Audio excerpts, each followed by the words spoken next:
Welcome to Sahara, bitch.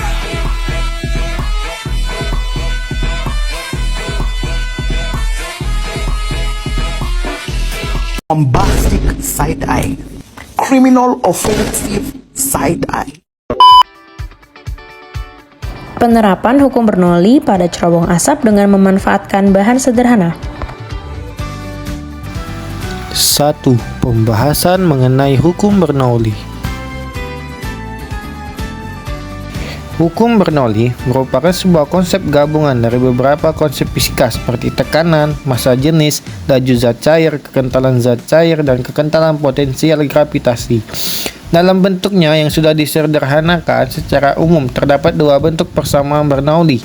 Yang pertama berlaku untuk aliran tak termampatkan incompressible flow, dan lain adalah untuk fluida termampatkan compressible flow. Prinsip hukum Bernoulli menyebutkan bahwa jika pergerakan aliran udara tinggi, tekanan menjadi kecil. Sebaliknya, jika aliran udara rendah, tekanan akan besar. Bagian atas cerobong berada di luar ruangan dan terdapat angin yang berhembus di bagian atas cerobong.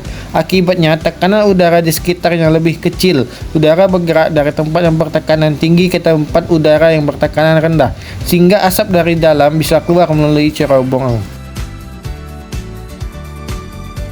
Bunyi hukum Bernoulli menyatakan bahwa kenaikan kecepatan aliran dari fluida mampu menyebabkan adanya penurunan tekanan fluida secara bersamaan. Rumus hukum Bernoulli berlaku P ditambah rho GH ditambah setengah rho V kuadrat sama dengan konstan. Maka diperoleh rumus P1 ditambah setengah rho V1 kuadrat ditambah rho GH1 sama dengan P2 ditambah setengah rho V2 kuadrat ditambah rho GH2, dengan keterangan P merupakan tekanan fluida dengan satuan Pascal, rho merupakan massa jenis dari fluida dengan satuan kilogram per meter kubik, V merupakan kecepatan dengan satuan meter per second, G merupakan percepatan pada gravitasi dengan nilai 9,8 meter per second kuadrat, dan H merupakan ketinggian dengan satuan meter. 2. Penerapan hukum Bernoulli.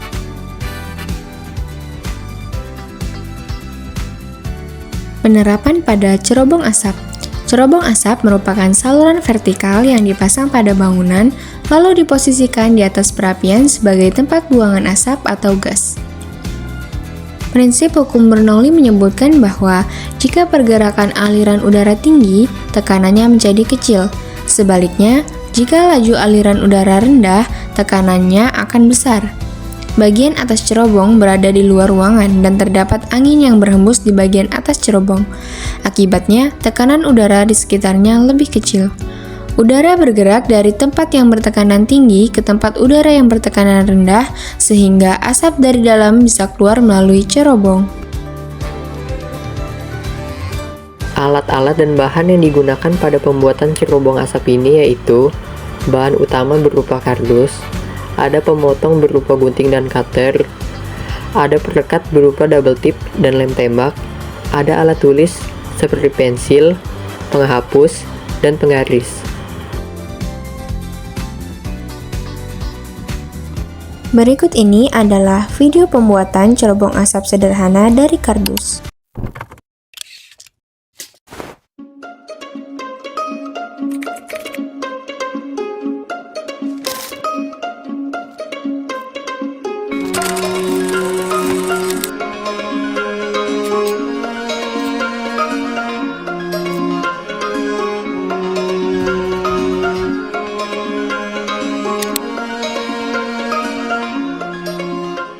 Lalu, apa sih keunikan dari alat percobaan ini? Keunikannya yaitu bahan yang digunakan mudah didapatkan, dapat berfungsi dengan baik untuk melakukan percobaan, ramah lingkungan, bentuknya minimalis dan ekonomis, dapat menerapkan hukum Bernoulli. Kekurangannya yaitu bahannya mudah terbakar, tidak kokoh, sehingga pembakarannya kurang sempurna. Saran dan pengembangan. Disarankan dapat membuat model cerobong asap dengan menggunakan bahan yang lebih keras dan tidak mudah terbakar agar dapat digunakan untuk model pembelajaran dalam penerapan prinsip hukum Bernoulli.